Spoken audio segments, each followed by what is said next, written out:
And there it is, a chai-spiced brioche loaf. Let's dig in. Hello and welcome to another episode of Spread Some Magic 1928. Today we're gonna make brioche and then we're gonna riff it, and we're actually gonna try to make a chai-spiced brioche. Now I've never made brioche bread before, so hopefully it works. Anyhow, we are gonna be following the recipe from King Arthur flour. It is not a traditional French style brioche. Don't even know the difference, but this should hopefully be an easy version. And we're gonna weigh our ingredients as much as possible. It just gives you a better bread because flour compresses, so a cup isn't always a cup. The recipe, which I will link below, gives you both American measurements and weighted measurements in case you don't have a scale. But the scale turned out to be one of my best investments. And put everything into your mixing bowl. The recipe also says this is not a recipe, they recommend kneading by hand. So everything's gonna go into this bowl. So it's 2 3/4 cups flour or 330 grams. Next is a 1/4 cup or 28 grams of non-fat dry milk. 3 tablespoons or 35 grams of granulated sugar. 8 grams or 1 1/4 teaspoons of table salt. A tablespoon of instant yeast, and it's probably gonna be 1 1/4 of these packets. And this is one that they did not give a weighted measurement for. 3 eggs cold from the fridge. I'm gonna add about a tablespoon or a nice spoonful of our chai spice mix. And then a 1/4 cup or 57 grams of cool water. You're gonna mix this with your dough hook for 7 to 10 minutes until the dough separates from the bowl and is smooth and stretchy. Right? Yes. So I will be back.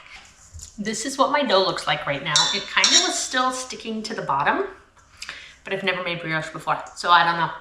The next step is you take 10 tablespoons of cool room temperature butter, so not melty, but not super soft. Cut it up into 5 2 tablespoon pieces. And then on medium speed, you're gonna incorporate one of these blocks at a time, kneading for 1 to 2 minutes in between adding those. So that's what I'm gonna do next, and then we'll be right back. I kneaded this for an extra 5 minutes after I put all the butter in it. And the recipe said it's supposed to form like a ball, and not so much. So I don't know if it's too moist. I don't know if it's okay. Like I said, never made brioche before. So we are going to, the next step, no matter what, is to form it into a ball and put it into a greased bowl. So that's what we're gonna do right now. One more ring. I do not like to mess with dough with my rings on.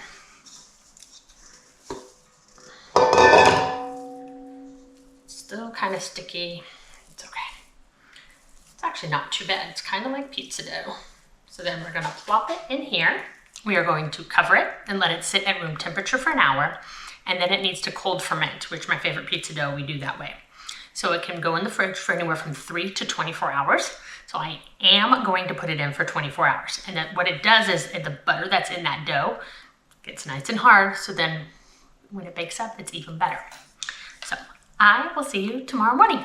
Our bread has been in the fridge for about 20 hours and it did rise a little bit, which is awesome. So now we take it out, and I'm doing 2 loaves. So you can do 12 mini brioche, you can do 1 big round, or you can do 2 loaves. And it says for a 8.5 by 4.5 pans. These might be 9 by 5s, so I didn't measure, it doesn't say. So I'm gonna get this out of here. I'm not gonna weigh it, I'm just gonna cut it in half-ish. Now, it just said to put in the pans, but I feel like it needs to be rolled out to the length of the pan. That's what I'm gonna do for one of them. And then the other one, I'm gonna braid. Okay. So it's in there like that. If you're gonna braid the loaves, we obviously have to roll them out because we need something to braid. Oh, and you wanna put them in greased pans. I've never done a plated bread before. So once you have your loaves in whatever pan you choose, we're gonna cover and let rise for 3 hours at room temperature, or until it's doubled in size, at least, and it's nice and puffy. So we'll be back.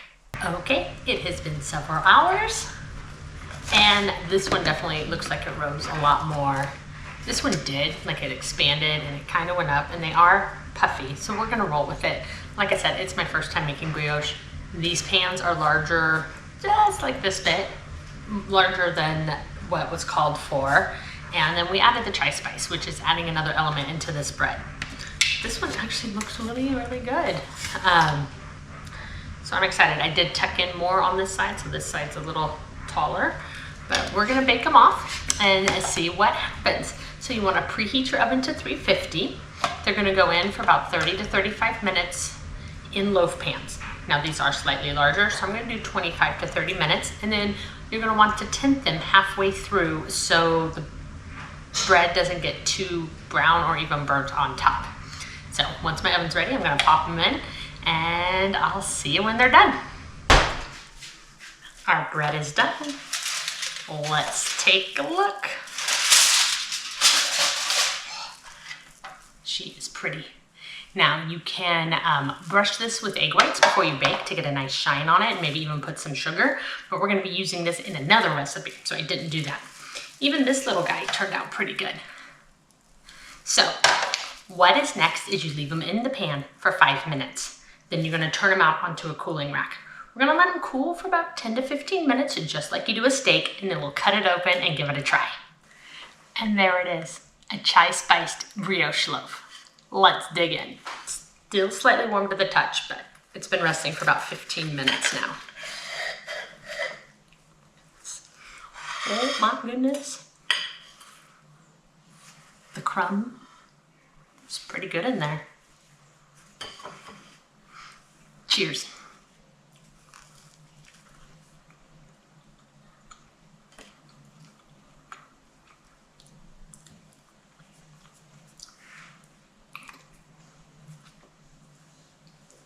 We did it. It has a light chai flavor, but it's more the texture of the bread is like a brioche should be. Either need to get smaller pans or overload my bread pan so I can get a bigger loaf of bread. This is how big it got, not being braided.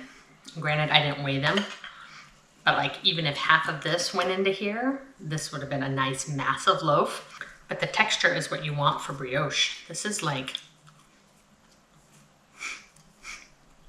really, really good. I'm super proud. It worked. Yeah, anyhow, if you want to make your own brioche, I will definitely link the recipe. It is from King Arthur flour. And like I said, we just added chai spice to this one. And it's very, very subtle, but it's there. And this is fantastic. So thanks for joining me today. Be sure to like, follow, and subscribe, and spread some magic wherever you are. Until next time.